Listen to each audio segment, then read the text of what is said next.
حضرت عمر فاروق رضی اللہ تعالیٰ عنہ مدینے کی گلی سے گزرے، امیر المومنین ہے، مدینے کی گلی سے گزر رہے ہیں، ایک گھر کے اندر سے بچیوں کے رونے کی آواز آئی، بچیاں رو رہی ہیں، اور بچی اپنی ماں سے کیا کہتی ہے؟ کہتی ہے اماں ابو بکر تو اب انتقال کر گئے، حضرت عمر کا پہلے دن ہے خلافت کا، اب ہمارا کیا بنے گا؟ ابو بکر تو وصال کر گئے۔ حضرت عمر فاروق رضی اللہ تعالیٰ عنہ نے رونے کی آواز سنی، دروازے پہ دستک دی، کہا بیٹو کیا بات ہے؟ تو بچیاں کہنے لگیں عمر ہمارے ابا جی ہماری 10-15 بکریاں ہیں، تو ہمارے والد صاحب ان کا دودھ دھو کے بیچا کرتے تھے، گزارا ہو جاتا تھا۔ جس دن ابا جی فوت ہوئے تو اس دن سے لے کر ابو بکر صدیق روز عصر کے بعد آیا کرتے تھے، ہماری بکریوں کا دودھ دھو کے دیتے تھے، کچھ ہم پیتی تھی، کچھ بیچ لیتی تھی، گزارا چلتا تھا۔ جس دن ابو بکر صدیق خلیفہ بنے تو ہم نے جا کے کہا ابو بکر اب کون دودھ دھوئے گا؟ تو سیدنا صدیق اکبر رضی اللہ تعالیٰ عنہ نے فرمایا بیٹے پہلے تو میں مرضی سے خدمت کرتا تھا، اب تو مصطفیٰ کی امت کی نوکری میری ڈیوٹی بن گئی ہے، تو میں آؤں گا۔ بچیاں رو رہی ہیں، حضرت عمر کو بتاتی ہیں، کہتی ہیں ابو بکر چلے گئے ہیں تو ہم پریشان ہیں، یتیم ہیں، لاوارث ہیں، بھائی کوئی نہیں، کون آئے گا، کون دیکھ بھال کرے گا؟ حضرت عمر فاروق گھٹنوں کے بل زمین پہ بیٹھ گئے، ان چھوٹی چھوٹی بچیوں کو سینے سے لگایا، فرمانے لگے میں ابو بکر کا کیا کروں، میرے لیے رستے بڑے مشکل کر گیا ہے، میں اس کے کس بادشاہ وقت ہو کے وہ غریبوں کے گھروں میں آ کے ان کی بکریوں کا دودھ بھی دوتا تھا، امیر المومنین ہو کے یہ رنگ بھی تھا، پر میں بیٹیوں فکر نہ کرنا، جب تک عمر زندہ رہے گا، عمر آتا رہے گا، یہ نوکری کرتا رہے گا۔ کچھ دن بیتے تو حضرت عمر فاروق کو یاد آیا اوخو مدینے میں ایک بوڑھی اماں بھی رہتی ہے جس کا کوئی گھر کا کام کرنے والا نہیں، اور جس بی بی کا کوئی بال بچہ نہیں اور آنکھوں سے بھی وہ نابینی ہے۔ حضرت ابو بکر صدیق رات کے سناٹے میں جایا کرتے تھے، اس کے گھر میں جھاڑو دیتے تھے، یہ بادشاہ ہے، اس کی فقیری کا رنگ دیکھو، اس کو کنویں سے پانی بھر کے لا کے دیتے تھے، اور یہ لفظ آپ سنیں گے تو حیران ہو جائیں گے۔ اس بوڑھی اماں کے لیے نا ایک کونے میں گھر میں دور بار شیر میں ایک جگہ کھود دی تھی جہاں وہ بی بی پخانہ اور پیشاب کرتی تھی۔ امیر المومنین حضرت ابو بکر صدیق رات کو جاتے تھے اور اس کا وہ پخانہ وہاں سے اٹھا کے باہر پھینک کے آیا کرتے تھے۔ اس عورت نے پیغام بھیجا کہ عمر سے کہو میری بھی ڈیوٹیاں تو نہیں سر انجام دینی ہیں۔ عمر فاروق ساری رات کام کرتے، سناٹا گہرا ہوتا تو جھاڑو دبایا بغل میں اور عمر فاروق نکلے ہوئے، اس بی بی کے گھر میں جھاڑو دیا جا رہا ہے۔ حضرت انس بن مالک فرماتے ہیں میں نے آخری عمر میں بھی اس بوڑھے عمر کو دیکھا ہے، اس بڑھاپے میں بھی میں نے اس شخص کو دیکھا ہے کہ جب وجود کمزور ہو گیا، داڑھی سفید ہو گئی، لیکن پھر بھی اس کا انداز نہیں بدلا، اس نے ساری زندگی بادشاہی میں فقیری کر کے گزار دی، یہ پھر بھی کسی کے گھر میں جھاڑو دیتا ہے، کسی کی بکریوں کا دودھ دھوتا ہے، یہ کسی غریب میرے دوست یہ۔ اور جب سیدنا فاروق اعظم رضی اللہ تعالیٰ عنہ خطبہ دینے بیٹھتے ہیں تو کپڑے پھٹے ہیں، پیبند لگے ہیں، مزاج سادہ ہے، بڑا مال آیا ہے، بڑا مال، لیکن تقسیم کر دیا، اور یہی انداز آگے اپنے گورنروں کو دیا۔ حضرت سعید بن عامر رضی اللہ تعالیٰ عنہ آپ کے گورنر ہیں، حمص کے گورنر ہیں۔ جب لسٹ آئی نا غریبوں کی، حضرت عمر نے کہا کہ حمص کے جتنے غریب لوگ ہیں ان کی لسٹ بنا کے بھیجو، ان کو چندہ لگانا ہے۔ تو 17ویں 18ویں نمبر پر حضرت سعید بن عامر کا نام بھی آ گیا، گورنر صاحب کا۔ تو حضرت عمر نے سوچا شاید کوئی اور سعید بن عامر ہے، فرمانے لگے یہ کون ہے؟ جس کی ڈیوٹی لگائی تھی اس سے کہنے لگے یہ سعید کون ہے؟ تو کہا حضرت جی ہمارے صوبے کا گورنر۔ تو فرمایا اس کی لسٹ فقیروں میں؟ فرمانے لگے پتہ نہیں آپ نے کیا رنگ بھر کے بھیجا ہے، مہینہ مہینہ یہ شخص درختوں کے پتے کھا کے گزارا کر دیتا ہے۔ یہ میں فرشتوں کی کہانیاں نہیں سنا رہا آپ کو، میں آپ کو جنات کی یا عالم بالا کی باتیں نہیں، اس دھرتی پہ بسنے والے، اس دھرتی پہ وقت گزارنے والے میرے رسول پاک کے تیار کردہ ہیرو کی باتیں عرض کر رہا ہوں۔ حضرت عمر گئے ایک دفعہ، کہا مجھے بتاؤ تمہارا گورنر کیسا ہے؟ تو حمص کے لوگ کہنے لگے ہمیں اپنے گورنر سے 4 شکایتیں۔ کون کون سی؟ کہ پہلی بات تو یہ ہے کہ گورنر صاحب کو چاہیے فجر کے وقت آئیں، یہ سورج نکل آتا ہے تو باہر آتے ہیں گھر سے، سورج نکل آتا ہے تو آپ کہہ کے تو دیکھیں کسی معمولی سرکاری ملازم سے بھی، پھر آپ دیکھیے آپ کا کیا بنتا ہے۔ کہا یہ سورج نکلتے وقت آتے ہیں۔ دوسری شکایت یہ ہے کہ دن کو ملتے ہیں رات کو نہیں ملتے۔ تیسری شکایت یہ ہے کہ مہینے میں ایک دن ملتے ہی نہیں گورنر صاحب۔ چوتھی شکایت ہے کہ روتے ہیں، کبھی کبھی اتنا روتے ہیں کہ بے ہوش ہو جاتے ہیں۔ حضرت فاروق اعظم نے کھڑا کر لیا، فرمایا سعید تیری شکایات آئی ہیں، کہ حضور حکم، فرمایا سنا ہے، پہلے تو فجر کے وقت آ جاتا تھا لوگوں کے مسائل سننے، اب تو سورج نکلتے وقت آتا ہے۔ کہا حضور بیوی بیمار ہو گئی ہے اور گھر میں نوکر تو ہے کوئی نہیں، تو میں سویرے اٹھتا ہوں تو پہلے ناشتہ بناتا ہوں، بچوں کو کھلاتا ہوں۔ اس عورت نے 35 سال میرے ساتھ وفا کی ہے، اب چارپائی پہ ہے تو میں اس کے منہ میں لقمے ڈالتا ہوں۔ کہا اسے کھانا کھلا کے جب وہ دعا دیتی ہے تو پھر نکلتا ہوں۔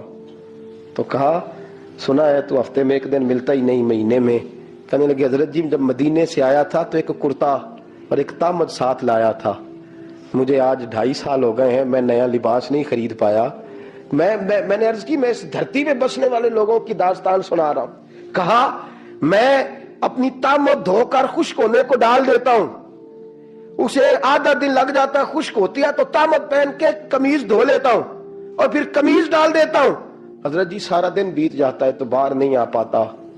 حضرت عمر فاروق کی گردن جھک گئی، کہا سنا ہے تو رات کو ملتا ہی نہیں۔ یہ لفظ کہے تو حضرت سعید بن عامر کہنے لگے یہ میرا راز تھا، آپ میرے امیر نہ ہوتے تو کبھی فاش نہ کرتا، دن میں نے بندوں کے لیے رکھا ہے، رات اپنے رب کے لیے رکھی ہوئی ہے۔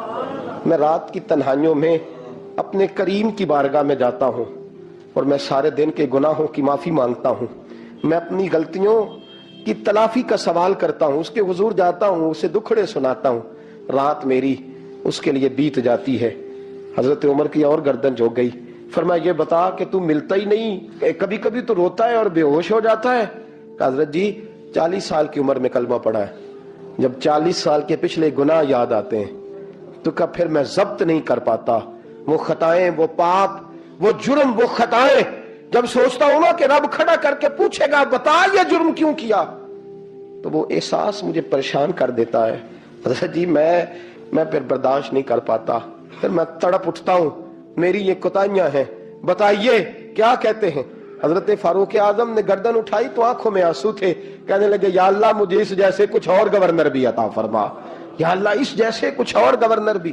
عزیزو اپنا حال کیا ہے؟ ملک شام جب فتح ہوا تو حضرت سعد بن ابی وقاص رضی اللہ تعالیٰ عنہ کہتے ہیں کہ کچھ لوگ مجھے کہنے لگے کہ ہم آپ سے معاملات طے نہیں کریں گے، ہم جزیہ دیں گے، ٹیکس دیں گے، اسلامی حکومت کے زیر اثر آئیں گے، لیکن آپ سے معاملات طے نہیں کریں گے، اپنے امیر کو بلائیے۔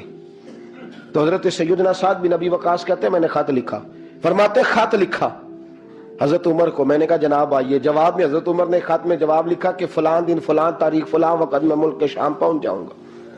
حضرت سیدنا عمر چلے گھر سے، ایک غلام، ایک گھوڑا، ایک نیزہ۔ حضرت فاروق اعظم نے کچھ کھجوریں، خشک کھجوریں، کچھ سرکہ باندھ کے رکھ لیا رستے میں کھانے کو۔ یہ بادشاہی میں فقیری ہو رہی ہے، لاکھوں مربع میل کا حکمران ہے، کروڑوں اور اربوں روپے پاس پڑے ہوئے، وہ ساری چیزیں رکھ لیں اور سیدنا عمر فاروق رضی اللہ تعالیٰ عنہ چلنے لگے۔ اب غلام سے کہنے لگے بھئی میرا گھوڑا ذرا ماڑا ہے، کمزور ہے، طے کر لیں اتنے میل تو گھوڑے پہ بیٹھے گا، میں پیدل چلوں گا، پھر اتنے میل میں گھوڑے پہ بیٹھوں گا، تو پیدل چلے گا۔ ملک شام پہنچنے کا وقت آ گیا، جب وقت آیا تو پیدل چلنے کی سواری حضرت عمر کی تھی، ان کی باری تھی پیدل چلنے کی، اور سواری پر سوار ہونے کی باری غلام کی تھی۔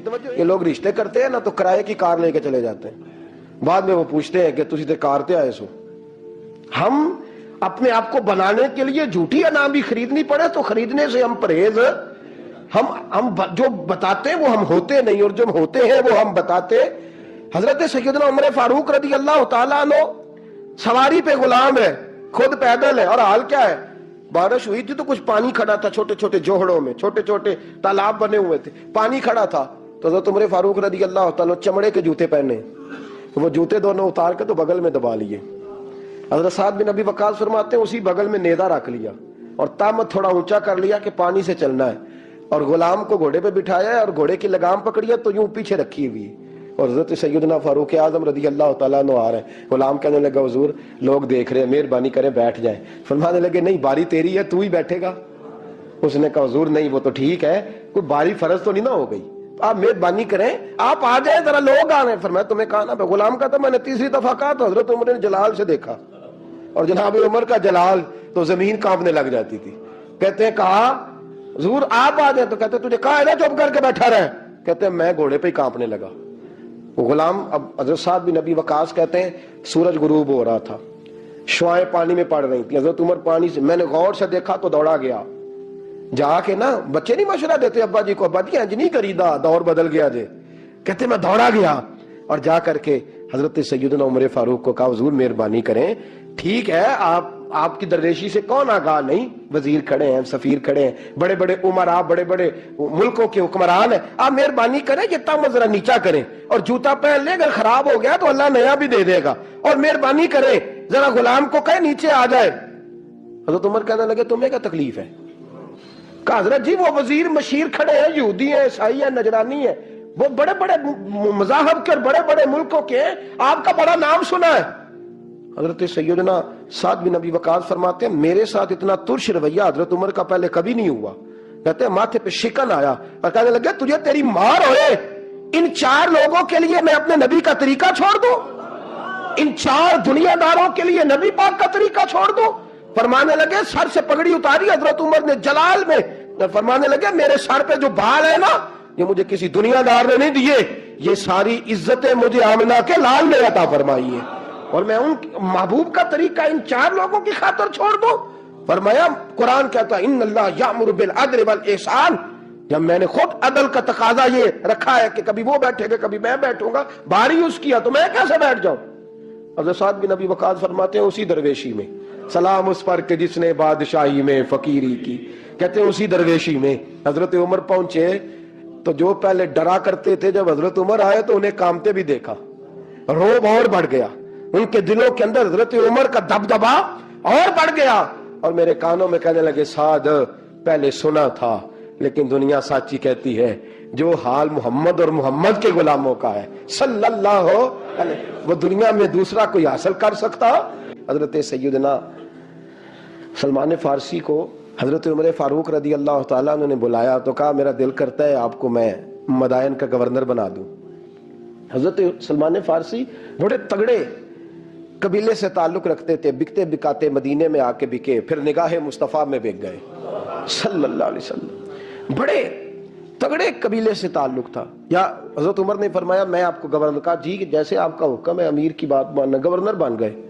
اور گورنر صاحب کرتے کیا ہے؟ گورنر صاحب کا حال یہ کہ گورنر صاحب نے وہی پھٹے پرانے سادے سے کپڑے پہنے اور ایک ہاتھ میں چھڑی پکڑی ہے، کبھی ادھر گھومتے ہیں کبھی ادھر، مدائن کی گلیوں میں گورنر صاحب گھوم رہے ہیں، اللہ اکبر۔ جہاں سواریاں اترتی تھی نا شہر کی، لوگ جو کرایہ لے کے گھوڑوں پہ سوار کرتے تھے، جہاں وہ لا کے اتارتے تھے وہاں ایک شخص اترا، مہمان آیا کسی کے گھر میں مدائن، وہ شخص مہمان آیا تو اس کے بعد بڑے بڑے بکسے تھے، اس نے حضرت سلمان فارسی کو گھومتے دیکھا، کہنے لگے او غلام ادھر آئے نا، او بولیے او غلام ادھر آ۔ حضرت سلمان فارسی کہنے لگے جی جناب، کہنے لگے میرا سامان اٹھا اور فلاں گھر میں نے جانا چھوڑ کے آ۔ جرت تو کرے کوئی جرت تو کرے کونسلر صاحب کو بھی آواز دینے کی، طاقت تو کرے کوئی، ایک معمولی سپاہی کو بھی کہنے کی جو نہ سب انسپیکٹر ہے نہ وہ کسی عہدے پہ فائز ہے، صرف ایک سادہ قوم کا وہ اس کو کہہ کے تو ادھر آؤ غلام، بھائی گورنر کوئی کہہ دیا۔ گورنر صاحب نے سر کے اوپر بکسا اٹھایا ہے اور گلیوں میں گزر رہے، کہتے ہیں بھائی غلام کو رستہ دے دو ذرا سامان وزنی ہے، ذرا غلام کو رستہ دے دو سامان وزنی ہے، پیچھے ہٹ جاؤ ذرا رستہ دے دو۔ شہر میں داخل ہوئے تو لوگ دوڑے آئے، کہا حضور ہمیں دے دیں۔ فرمایا نہیں اس نے مجھے کہا ہے غلام اٹھا۔ وہ شخص شرمندہ ہو گیا، کہنے لگا حضور مجھے کب خبر تھی کہ آپ گورنر ہیں، غلطی ہو گئی، میں غلام کہہ بیٹھا۔ حضرت سلمان فارسی رو پڑے، فرمانے لگے تو میرا محسن ہے، تو نے تو مجھے میری اوقات یاد کرا دی ہے، میں غلام ہوں، میں کھجوریں بیچا کرتا تھا، میں مدینے میں نوکری کرتا تھا، تو نے اچھا کیا ہے۔ فرمایا نا تو میرا محسن ہے، تو نے مجھے یاد کرا دیا، میں کیا نا اب میں ہی لے کے چلوں گا۔ رستے میں جا رہے ہیں، ایک شخص دوڑا آیا، کہنے لگا حضور وزنی بڑا ہے مجھے دے دیں، یہ بادشاہ ہیں فقیری ہو رہی ہے، حضور وزنی بڑا ہے مجھے دے دے میں اٹھا لیتا ہوں۔ تو حضرت سلمان فارسی فرمانے لگے پہلے وعدہ کر قیامت کے دن میرے گناہوں کا بوجھ اٹھا لے گا، وعدہ کر، تو کہے گا اللہ کے حضور کہ یا اللہ سلمان کے جو پاپ ہے ان کا بوجھ میں اٹھاتا ہوں۔ کہنے لگا حضور میں تو اپنا نہیں اٹھا سکتا، فرمایا پیچھے ہٹ جاؤ، اگر وہاں میرا کوئی بوجھ نہیں اٹھا سکتا تو یہاں بھی کوئی نہ اٹھائے۔ حضرت سلمان فارسی رضی اللہ تعالیٰ عنہ گورنر ہے صوبے کے۔ میرے دوست ہماری یہ جو جھوٹی انا ہے نا، لوگ میرا استقبال کرے، مجھے اٹھ کے ملے، مجھے پروٹوکول دے، میرا نام جپے، میں ہوتی رہے ہر جگہ، بس مجھے ہی لوگ جانے. اور میرے عزیز اس دھندے سے باہر آ, نفس پرستی کس جنگ سے نکل آ, اپنے مزاج کی اس قلت سے نکل آ, اپنے آپ کو جو بات نہیں بھی آتی ہوتی اس میں بھی ہم دخل دے کے اپنا کوئی نہ کوئی پیغام اور جملہ ضرور بیان کرنا چاہتے ہیں. بھئی ہمارا بھی نام لکھ لو, ہم بھی شامل ہیں, ہمیں بھی پتہ ہے اس گورکھ دھندے کا کچھ نہ کچھ, ہمیں بھی شامل کر لو. یہ نفس پرستی کی جنگ ہے, اس سے نکلو. اگر رب کریم نے بادشاہی دی ہے تو اس میں فقیری کرو. کبھی کبھی اپنے کپڑے خود استری کر لینے چاہیے. نہیں نہ بولے آپ لوگ؟ مشکل کام بتا دیا نا میں نے. کس کے کپڑے استری کرنے کو کہا جی؟ اللہ خیر کرے. میں کیا رہے, میں تو ماڑے دی گل کر چھڑی ہے, بولے نہیں نا آپ لوگ. کبھی کبھی اپنے کپڑے خود استری, کبھی کبھی اپنے جوتے خود پالش کر, کچھ نہیں فرق ہوتا. اس سے آپ کا نفس کچلا جائے گا. کبھی کبھی نا, کبھی کبھی باوجود موٹر سائیکل اور گاڑی کی موجودگی میں پیدل سفر کر لینا چاہیے, کچھ نہیں فرق ہوتا. کبھی کبھی کوئی آدھا کلو چینی پکڑ کے دکان سے خود اپنے, کوئی نہیں کہنے لگا کہ غریب ہو گئے ہیں, وہ خود ہی انہیں آدھا کلو کھانڈل کہنے دو کو کہتا ہے. کچھ نہ کچھ اپنے نفس پہ بوجھ ڈالیں. بھئی کبھی کبھی آپ بھی, کبھی جو آپ کا ملازم ہے نا گھر میں, اس کو بٹھا کے کہا کریں, بیٹھ یار میرا دل کرتا ہے میں تمہیں چائے بنا کے دوں. کبھی کہا کریں گھر والوں کو, بیٹھو آج میں تمہیں کھانا گرم کر کے دے دیتا ہوں. کچھ فرق نہیں آنے لگا, عزت شان میں کوئی کمی نہیں آنے لگی. کبھی کبھی یہ کام, وہ جو گھومنے والی کرسی رکھی ہوئی ہے نا جس پہ بیٹھ کے ہم حساب کرتے ہیں, کبھی کبھی اس پہ کسی غریب کو بھی بٹھا کے دیکھیں, کچھ نہیں فرق آنے لگا. یہ نفس پر کچھ کوڑے برسائیں تاکہ یہ کچھ سمجھدار ہو جائے. یہ جو ہم نے بڑی لمبی چوڑی اپنے لیے جھوٹی ناک کے دروازے کھول رکھے ہیں, یہ روز ہمیں دور کر رہے ہیں. جو نفس پرستی کی جنگ ہوتی ہے یہ بندے کو اللہ کے دروازے سے دور لے جاتی ہے. یہ نبی پاک کی محبت دل سے نکالتی ہے. یہ ذہن کے اندر اچھی سوچ نہیں آنے دیتی. ذہن میں جب بھی کوئی بات آتی ہے بری آتی ہے. تکبر اور غرور والے جو لوگ تھے نا, ان کا کبھی کچھ نہیں ہو سکا. جس نے کہا ہے مجھے چودھری صاحب کو, وہ بیچارہ اسی چکر میں رہا ہے اور لوگ آگے گزر گئے ہیں. جس نے کہا ہے مجھے سیٹھ صاحب کو, وہ اسی گڑبڑ میں رہا ہے اور لوگ آگے بیت گئے ہیں. دنیا میں کوئی پیشہ برا نہیں. ملت کے جوانوں, یہ تم نے کہا ہے نا کہ یہاں اگر ہم کسی گلی میں مزدوری کریں گے تو لوگ کہیں گے مزدور ہے, لیکن اگر یورپ میں جا کے ہم کریں گے تو کسی کو کیا پتا چلے گا؟ اور دیس اپنے دیاں بلہ نالو تمبے لالا کھائیے, امی غیر ملک دے باغاں اندر میوے کھان نہ جائیے. اپنی مٹی پہ چلنے کا سلیقہ سیکھو. کسی کے سنگ مر پہ چلو گے تو پھسل جاؤ گے. آج ہمارے پروٹوکول, ہمارے دبدبے, ہماری انا پرستیاں, ہمارے دعوے, ہمارے طریقے, میرے عزیزوں لوگ ہمیں آ کے مثال دیتے ہیں, کہتے ہیں یورپ کی فلاں گلی میں یہ ہوتا ہے. میں نے کہا وہ گردے راہ کو نہیں پہنچ سکتے. یہ ساری چیزوں تو میرے مصطفیٰ کے غلاموں سے حاصل کیا لوگ, ہم نے چھوڑ دی, غیروں نے اپنا لی. خدارا اپنی زندگی میں تبدیلی لائیں. درویشی, سادگی, بے تکلفی, یہ زندگی حسین ہوتی ہے, یہ زندگی سکون والی ہوتی ہے, یہ زندگی اچھی ہوتی ہے, یہ فرحت اور تازگی والی ہوتی ہے. اپنے آپ کو ان تکلیفوں اور آلائشوں میں مبتلا نہ کریں. اگر اللہ مال دے, عزت دے, دولت دے, اللہ تعالیٰ نفاست عطا کرے تو پھر اپنے آپ کو سادہ کریں, آزاد کریں, کھلی ہوئی کتاب بنا کے اپنے آپ کو رکھیں. مجھے ایک بچہ کہنے لگا حضرت جی جب بھی آتے ہیں آپ کہیں بیٹھے مل جاتے ہیں, ہم کسی کو لا کے کہتے ہیں جناب حضرت جی بڑے مصروف ہیں اور آپ یہاں آگ تاپ رہے ہیں جلا کے, مہربانی فرمائیں. میں نے کہا یار 2-4 دن تو بن سور کے بیٹھنا بندے کے لیے آسان ہوتا ہے, سارا دن ملمہ سازی کر کے رکھنا اتنا آسان کام ہے. تو ویسے بھی بندہ جو ہو وہ نظر آئے تو اس کے لیے زیادہ بہتر ہوتا ہے. جو ہو وہ دکھائی دے, وہ زندگی آسان ہو جاتی ہے, بہتر ہو جاتی ہے. اور ویسے بھی جو کھلی ہوئی کتاب ہوتی ہے اس میں لوگ مشکوک نہیں ہوتے. جو بندی ہوئی ہوتی ہے نا اس میں لوگوں کو خبر نہیں ہوتی کہ نہ جانے یہ کیا معاملہ ہے. میرے عزیزوں اپنے آپ کو بے تکلف بنائیں. بے تکلف سے مراد یہ نہیں کہ جیسے بے تکلفی ہم نے ایک غلط چیز کا نام بے تکلفی رکھ دیا ہے کہ جو آدمی بات پہ ٹھٹھا کرے, بات میں مذاق کرے, وہ بے تکلف ہوتا ہے. یہ تو بے تکلفی اسلام اس کو پسند ہی نہیں. بے تکلفی سے مراد یہ ہے کہ جھوٹی انا نہیں بنائے, جھوٹے معاملات اپنے گرد نہیں اوڑے. اپنی اگر اللہ آپ کو بہت زیادہ مال و دولت دیتا ہے تو جتنا, وہ مولا رومی کہتے ہیں جتنا ٹہنی پہ پھل زیادہ لگتا ہے نا اتنی وہ ٹہنی جھک جاتی ہے. جو اکڑی ہوتی ہے سمجھو وہ خالی ہوتی ہے. اگر آپ پھلدار ہیں تو پھر آپ کو جھکے, پھر آپ کو با اخلاق ہونا چاہیے, با مروت ہونا چاہیے, پیار والا ہونا چاہیے. زندگی میں اس چیز کو ضرور اپنائیے. بڑے لوگ وہی ہوتے ہیں جن کا کردار بڑا ہوتا ہے, بڑے وہی ہوتے ہیں جن کی بات بڑی ہوتی ہے. کوئی باتوں سے اور پروٹوکول سے کبھی بڑا نہیں ہوتا. ہمیشہ مدحت خیر الانام میں گزرے. دعا ہے یہ عمر درود